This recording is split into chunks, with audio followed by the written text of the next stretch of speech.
Good morning guys. आज की दिन की शुरुआत हो रही है ये कांजी ड्रिंक के साथ। मैंने पिछले वीडियो में बताया था how this kanji drink was under preparation and I am just having my kanji drink. इसके जो कंटेंट्स हैं मैं बता दूं, इट्स गाजर, बीटरूट, आंवला, आंवला, मस्टर्ड सीड्स, सीड्स और क्या है, black black salt, salt, red chilli. Red chilli. तो अगर आपको ही बनाना है, you can consider thinking of preparing this, which includes all these contents which I just said, and you can have an amazing gut health by having this kanji drink. So guys, after having my morning kanji drink for my gut health, now it's time to have vitamin D for my overall health, for my skin and for my bones and for my muscles.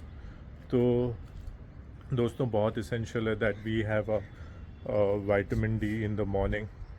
कम से कम रोज़ नहीं तो 2-3 बार आप ऐसे ही टहला करो open ground में सुबह के टाइम पे या मॉर्निंग का time. I felt I feel really fresh.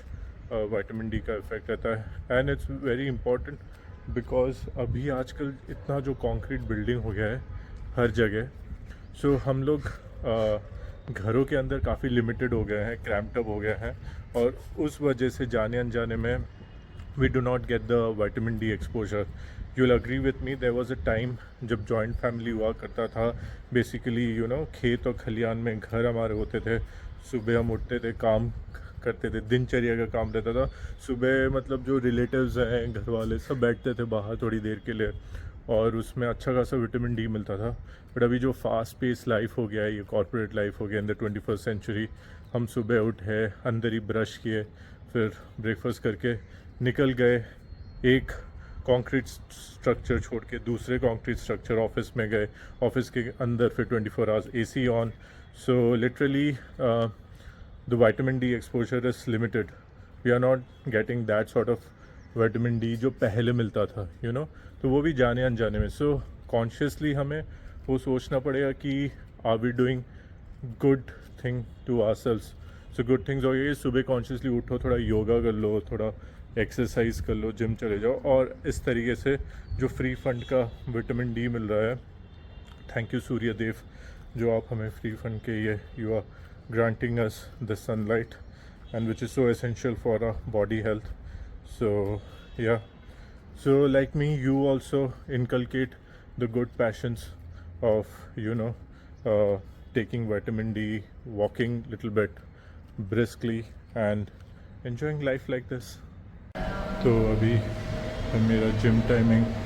तो ये है अपर बॉडी सेक्शन, तो नीचे इस ग्राउंड फ्लोर के लोअर बॉडी सेक्शन। तो ये सब ट्रेडमिल और जितने भी चेस्ट, शोल्डर, ट्राइसेप्स के अपर बॉडी सेक्शन है यहाँ पे। तो ये स्टिक एरोबिक्स के लिए।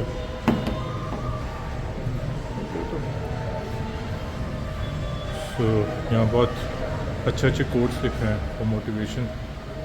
और ये one of my favourite section है मल्टीपर्पज़ ट्राइसेप्स और वहाँ पे है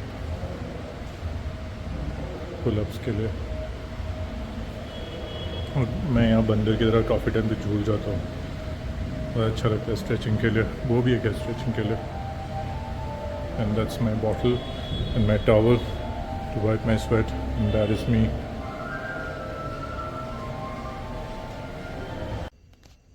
तो आज मेरा ब्रेकफास्ट बना है, these are gold coins. Actually these are appe जो सूजी से बना है। This is a unique South Indian dish and मैं डिप करूँगा इस चटनी में। Yes. यम कितना सही लग रहा है this pieces of gold coins. तो ये हो रहा है चटनी रीफिल एंड ऑल्सो अभी होगा अप्पे का भी रीफिल। वाओ, जिस तरह से and you just poke inside the appe and just serve it. So guys these days I have replaced my evening snack, जो कि मैं ऑफिस के बाद आता हूँ, मुझे लगती है बहुत तेज़ भूख। तो यूजुअली मैं क्या करता था इससे पहले, मतलब इस स्नैक से पहले, मैं बताऊँगा ये स्नैक क्या है, तब तक के लिए आप गेस कर लो। तो इस स्नैक से पहले मैं सही बता रहा हूँ, मैं आई एग्री, मैं बहुत अनहेल्दी स्नैक्स खाता था। That would be like samosa, kachori, कुछ भी होगा मैं उठा के खा जाऊँगा, यानी चटपटा स्टफ, भुजिया, और लाइक कुछ भी स्नैक्स हो यार, पाम ऑयल बेस्ड स्नैक्स में खा लेता था। लेज, अंकल चिप, सब कुछ मैं खा लेता था और जानवर की तरह खा लेता था, क्योंकि 6 बजे के बाद मुझे लगती थी बहुत तेज भूख। सो समबडी एडवाइज मी कि यार कॉन्शियसली ट्राई करो, if you are hungry replace it with some good healthy snack. So guess कर लिए होंगे, सो दीज आर मखाना। उप्स, सो ये थोड़ा सा मैंने स्प्रिंकल किया है salt, and rich in proteins, vitamins, and minerals. And it's good to, regularize, maintain, or control blood pressure, sugar, and all. ये मखाना, फिर थोड़ा सा मैंने ब्लैक सॉल्ट स्प्रिंकल किया है to add to the flavour. Nice. Let's see मैं कितने दिन ये कंसिस्टेंट रह पाता हूँ, बिकॉज दैट्स अ की। लाइफ में सबसे बड़ा की या चाबी है to stay consistent. So let's see, I am enjoying my makhana. So finally I completed reading this book, and this was like a visionary book.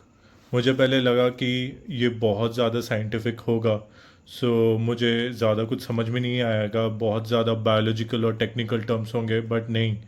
when I completed, I was going through the chapters and I completed this book, and I will recommend that you also buy it online and you can read this book, because this book, ये जो author हैं David Sinclair, जिन्होंने PhD किया है, तो evidently आप समझ सकते हैं 5-10 साल उन्होंने इस क्षेत्र में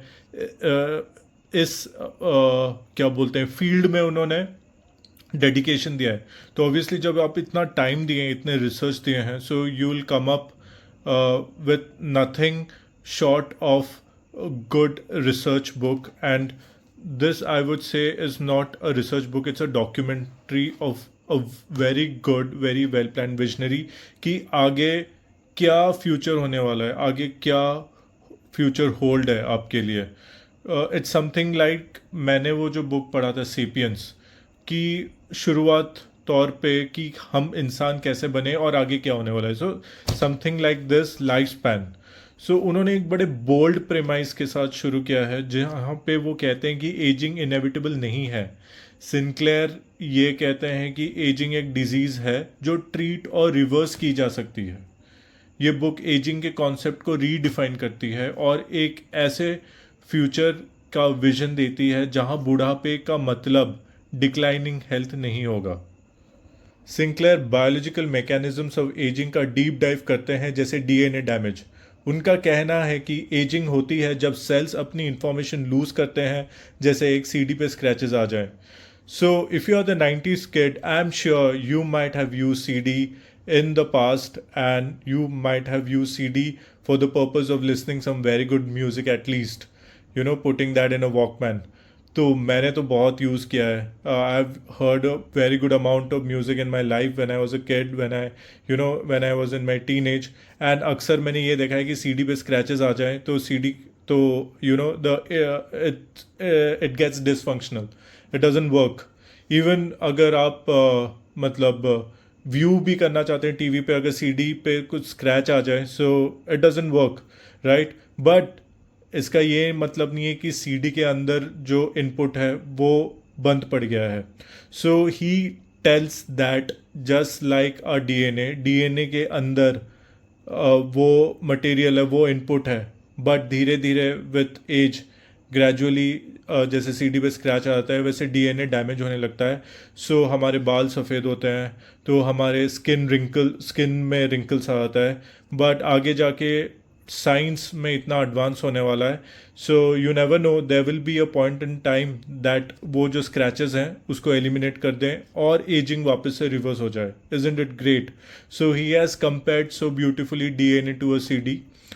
जैसे सीडी के स्क्रैचेस हम निकाल लें, कुछ ऐसे टेक्नोलॉजी आ जाए कि सीडीज के स्क्रैचेस निकाल लें, मान लो मिसाल के तौर पे, so it is readable, right? You can listen to the music which you are disappointed that you thought that अभी तो परमानेंटली ख़राब हो गया है. सो डीएनए जब धीरे धीरे डैमेज होता है ड्यू टू एनवायरमेंटल कंडीशंस और whatever, so there will be a point where science इतना एडवांस कर लेगा कि वो स्क्रैचेस रिमूव करके they will reverse your age. And अच्छा, ये ध्यान से सुने, उनके कुछ हैक्स या उनके कुछ प्रैक्टिकल टिप्स जो सिंक्लेयर देते हैं, ये सिंपल लाइफस्टाइल चेंजेस अगर आप कर लें, so you can add a longer life to your age. So what are these? Intermittent fastings से लॉन्जिविटी जीन्स एक्टिवेट होते हैं. एक्सरसाइज से स्ट्रेस रेजिस्टेंट पाथवे स्ट्रॉन्ग बनते हैं.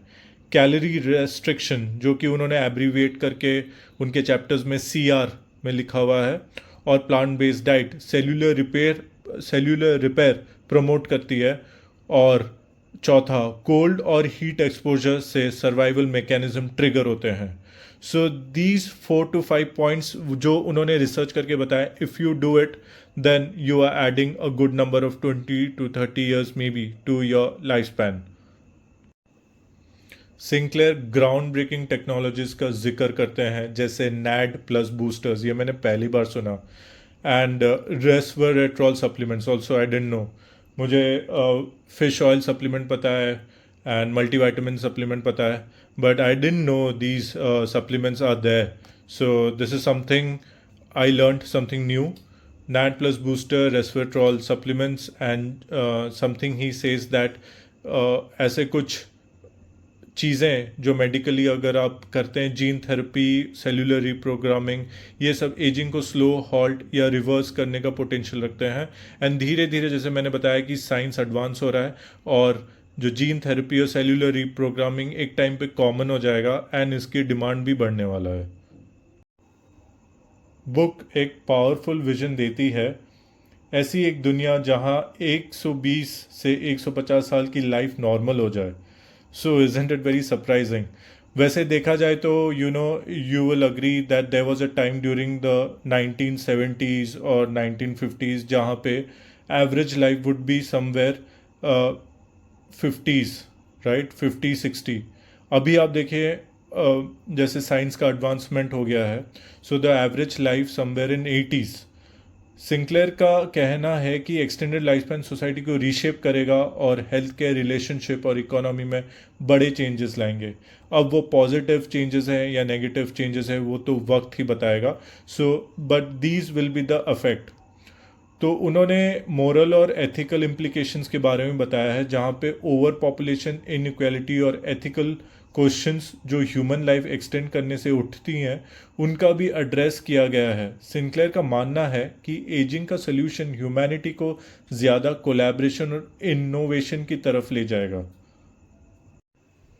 और बड़े होपफुल और एम्पावरिंग टोन में पूरे बुक में सिंक्लेयर ये बताते हैं कि एजिंग एक चैलेंज है जो हम ओवरकम कर सकते हैं, ना कि एक अनचेंजेबल फेट. वो एक रोड मैप देते हैं जिससे हम अपने हेल्थ को आज ही बेटर कर सकते हैं जब तक फ्यूचर ब्रेक थ्रूज आएँ. सो ये उन्होंने कॉल टू एक्शन भी दिया है.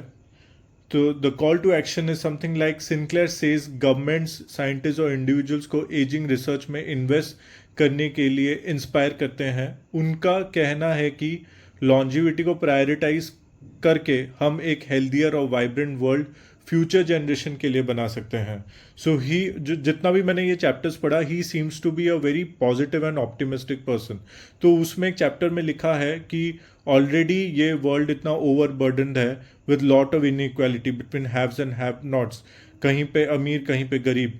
तो ये जो सवाल है उनके जो बेटे हैं उनसे ये पूछते हैं कि आपको क्या ज़रूरत है कि इस पे PhD करने के लिए. It is not very inspiring और not very towards a positive aspect. So यहाँ पे कॉन्ट्रास्ट भी दिखाएं कि जो दोनों जनरेशन है बाप और बेटे में, तो पर बाप का ये कहना है कि आगे जाके with a good longevity, so there will be positive implications. So finally ये लाइफ स्पैन में कहूँगा बहुत ही बेहतरीन बुक था. जैसे कि मैंने कहा कि books are your best friends and they should be your best friend at one point of time. Because मैंने करीब करीब अराउंड 10-15 अच्छे बुक्स पढ़ के, तो मैं ये समझता हूँ कि it has like brought about a very good change the way I think and the way I interpret. So, something, this is related to biology, philosophy, and visionary. So, lifespan एक inspiring और visionary book है जो readers को ageing को एक optional phase के तरह देखने के लिए एनकरेज करती है और ये प्रॉमिस करती है कि एक लंबी हेल्दी लाइफ पॉसिबल है. So guys, future is like जिस तेज़ी से जिस रफ्तार से चेंजेस आ रहे हैं, एआई हो, a lot of technology like blockchain, AI, and everything. So, in every field, things are changing and the future looks promising. So, and for something of, a visionary book and what future holds, so Lifespan is one book I'll surely recommend. So, आपको ये video और मेरा vlog अच्छा लगा, which includes, my daily life and what I do, and it would definitely will be some knowledge based, because I feel that whatever knowledge I am gathering, I'll share it to you. और आप भी comment box में लिख के दें कि क्या ऐसे बुक्स हैं जो आप रेकमेंड करेंगे कि मैं पढूं और उसको समराइज़ करके मैं बताऊं. So I would love to have such book buddy friends in my YouTube friend list. And आपको वीडियो पसंद आया, प्लीज़ लाइक और सब्सक्राइब कीजिएगा. Until for now, good bye.